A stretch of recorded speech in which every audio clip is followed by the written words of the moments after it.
भूपनगर के गांव में पूरे साल में गर्मियों के ये दिन थे। हरी के खेत में इस बार तरबूज, खरबूजे और ककड़ियों की काफी अच्छी फसल हुई थी। नील गाय से खेत की रक्षा के लिए उसने खेत के किनारे एक झोपड़ी डाल दी थी और रात के समय उसी झोपड़ी में सोने लगा। एक रात पड़ोस के गांव में कठपुतलियों का नाच हो रहा था। हरी के दोस्त उसके पास आए और सभी ने हरी से चलने को कहा। हरी, तुम खेतों में बैठे हो? तुमको हमारे साथ चलना चाहिए भाई। मुझे भी नाच देखने जाने का मन है, मगर जाऊं कैसे? हरी को नाच देखने की इच्छा हुई, लेकिन जाए तो कैसे जाए? मन तो मेरा भी है, मगर पीछे से कोई आ गया और फसल को खराब कर दिया तो? अरे कोई नहीं आता यहाँ पर है? तू चल हमारे साथ, आज तो मजा करेंगे। इतने दिन बाद तो नाच हो रहा है। खेत पर किसी के ना होने से गीदड़ और दूसरे जानवर खेत को चर जाएंगे। चलो जैसे तुम्हें सही लगे भाई, है? हम लोग तो जा रहे हैं, तुम बैठो खेतों की रखवाली में। है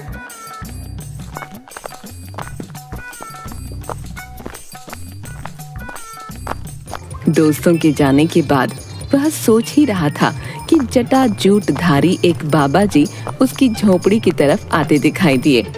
देखकर हरी खुशी से उछल पड़ा, बाबा को झोपड़ी में बिठाकर। महाराज जी, आप इस कुटिया में आराम करें।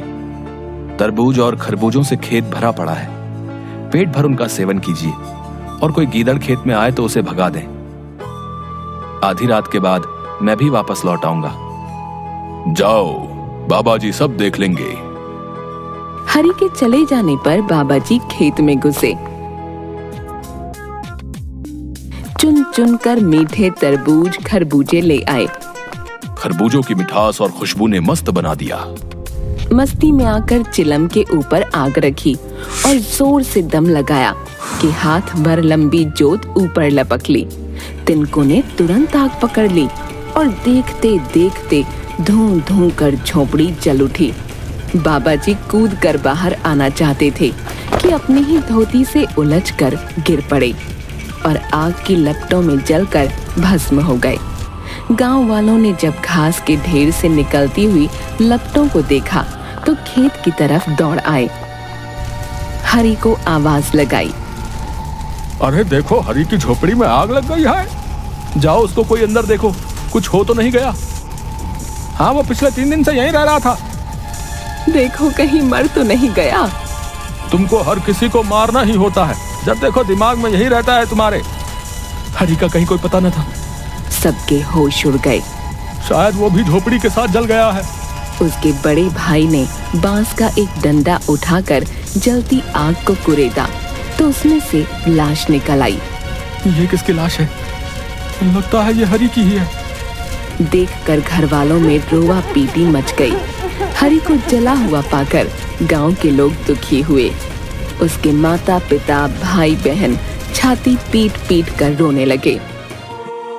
हे भगवान, ये क्या हो गया? मेरा बेटा हरी जल गया। हमें हरी का अंतिम संस्कार करना होगा। हाँ, हमें बहुत अच्छे से करना होगा ताकि इसकी आत्मा भटके नहीं। हाँ भैया, हरी बहुत अच्छा था। उसको इस जलती आग ने मार दिया है, इसलिए उसको अच्छे से विदा करना होगा। फिर तो हरी का अंतिम संस्कार करने के बाद ही वे घर लौटे। रात के तीसरे पहर हरी जब खेत पर आया तो देखा झोपड़ी राख बनी है, घास का ढेर भी फूक चुका है। उसे बाबा जी पर बड़ा क्रोध आया। कमबख्त खरबूजे को खा गया और जाते जाते झोपड़ी में आग भी लगा दी। घर के लोग अब क्या कहेंगे? सोचता हुआ वह गांव की ओर चल पड़ा। जल्दी से अपने चौपाल के पास जाता हूँ। उसने देखा कि गांव के लोग शोक की मुद्रा में चुपचाप बैठे हैं। बीच में हुक्का पड़ा है और लोगों की आंखें आंसुओं से भीगी हैं। वह समझ न सका कि लोग क्यों मौन बैठे हैं। चौपाल के एक किनारे पहुंचकर हरी ने अपने भाई को आवाज दी। भैया सुनो, इधर आओ, मुझे तुमसे कुछ बात करनी है। कौन है जो मुझे आवाज दे रहा है? हरी को देखते ही लोग चौंक उठे। एक ने चिलम उठाकर उस पर दे मारी। हरी कपड़े झाड़ने लगा। भूत आ गया। भूत? कहाँ आया भूत? कहते हुए लोग भाला और लाठियां लेकर उसके पीछे दौड़ पड़े। मारो मारो, भूत आ गया। लोगों को अपने पीछे भागते देख हरी तीतर की चाल हो गया। अरे ये लोग तो मुझे मारने आ रहे हैं, जान बचाकर निकलो यहाँ से अभी। हरी ने भागकर अपनी जान बचाई। वह समझ न सका कि लोग उसे क्यों खदेड़ रहे हैं। जाकर अपने खेत के पास बैठ गया। सूर्य उदय के साथ ही हरी गांव के धोबी घाट की तरफ जा रहा था कि घाट पर उसे एक धोबी नजर आया। उसे देखकर हरी उसकी ओर चल पड़ा। वह धोबी से पूछना चाहता था। सुनो भाई, आखिर बात क्या है? गांव के लोग मुझसे इतना नाराज क्यों हैं? हरी को अपनी तरफ आते देख धोबी ने अपनी गठरी वहीं डाल दी और जोर जोर से चिल्लाने लगा। भूत भूत! धोबी भूत कहता हुआ गांव की ओर भागा। आखिर बात क्या है? लोगों ने उसे क्यों भूत बना दिया है? तभी उसने देखा कि गांव के लोग भाला, लाठियां और जलती हुई लकड़ियां लेकर धोबी के साथ उस ओर बढ़ रहे हैं। चलो मैं दिखाता हूँ कि वो कहाँ बैठा है। चलो चलो सब साथ रहना, उससे जान ही लेते हैं कि आखिर चाहता क्या है गांव वालों से। देखकर वह अरहर के खेत में घुस गया। कहीं किसी ने भाला फेंक मारा तो मुफ्त में जान गंवानी पड़ेगी। मूर्खों ने जिंदा आदमी को भूत बना दिया है। अभी तक तो यहीं था, कहाँ चला गया? देखो कहाँ है ये। और धोबी, तुमने हरी को यहीं देखा था ना? हाँ देखा तो यहीं पर था, पर पता नहीं अब कहाँ गायब हो गया है।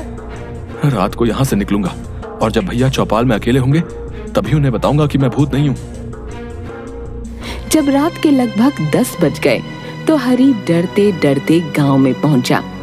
कोई देख न ले, छिपता छिपाता वह चौपाल के किनारे नीम की आड़ में खड़ा हो गया। मौका पाते ही भैया से बोला। भैया डरना नहीं, मैं भूत नहीं हूँ। हे भगवान, भूत! सुनते ही भैया इतनी जोर से चीखा कि गांव वालों की नींद खुल गई। लोग आकर इकट्ठे हो गए। गांव वालों को देखकर हरी डर गया। भागने में ही भलाई है। वह तेजी से भाग खड़ा हुआ। गांव के कुत्तों ने दूर तक उसका पीछा किया। अरे ये कहां से पीछे पड़ गए हैं? कोई बचाओ इनसे मुझे। अरहर के खेत में घुस जाने के कारण उसकी जान बच गई। पूरे गांव में दहशत छा गई। लोग परेशान हो उठे। कमबख्त, स्वयं तो मरा, दूसरों के लिए मुसीबत बन गया। भूत के डर से लोगों ने अपने कामकाज छोड़ दिए हैं। ऐसा भूत कभी नहीं देखा जो न हल जोतने दे, न कपड़े धोने दे और रात रात गांव में आकर लोगों को परेशान करे।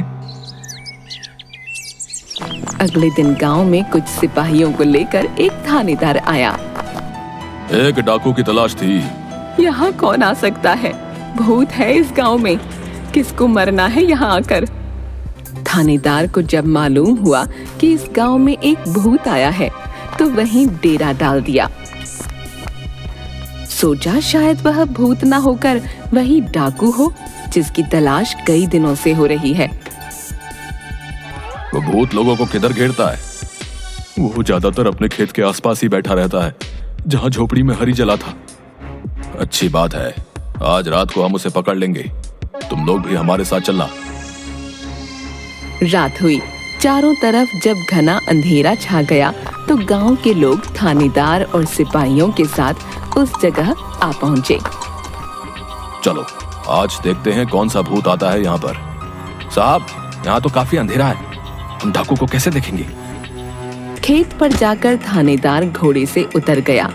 अपनी सुरक्षा के लिए सिपाहियों ने 2 खूंटे जमीन में गाड़कर घोड़े की पिछली टांगे उनसे बांध दी ताकि वह कहीं भाग न जाएं।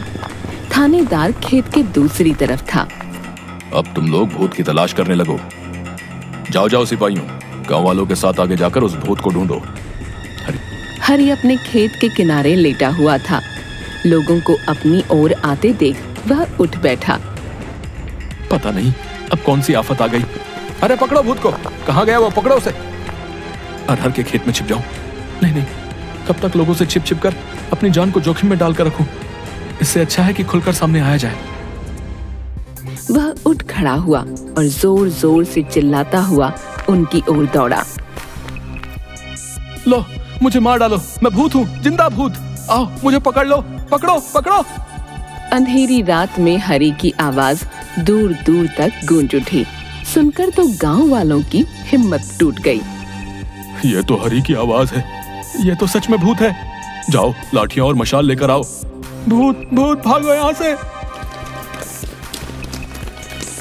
मुझे तो कोई ले लो साथ में, यहाँ इसके साथ रात की दावत नहीं करनी है। सिपाहियों में भगदड़ मच गई। थानेदार कूद कर घोड़े पर जा सवार हुआ। घोड़े को एड़ लगाई, किंतु घोड़ा उछल उछल कर वहीं रह जाता। देखकर थानेदार की घिघी बंद गई। हे भगवान, बचाओ मुझे कोई भूत से। लगता है भूत ने घोड़े के पिछले पांव जकड़ लिए हैं, जिसके कारण घोड़ा भागने में असमर्थ है।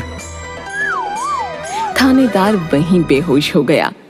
अगले दिन गांव में खबर फैल गई कि भैया, भूत ने तो कमाल कर दिया भाई, थानेदार के घोड़े तक को जकड़ लिया भाई। पता है, कल रात को कमाल हो गया। मुझे भी पता है, मैं भी कल रात को वहीं पर था।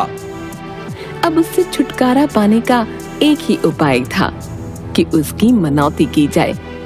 13वीं करने के बाद प्रेत आत्माएं शांत हो जाती हैं। हमें हरि की मनौती ही करवानी पड़ेगी, नहीं तो वो सबको ऐसे ही परेशान करेगा। चलो हरि के भाई से इस बारे में बात करके देखते हैं वो क्या बोलता है। चलो।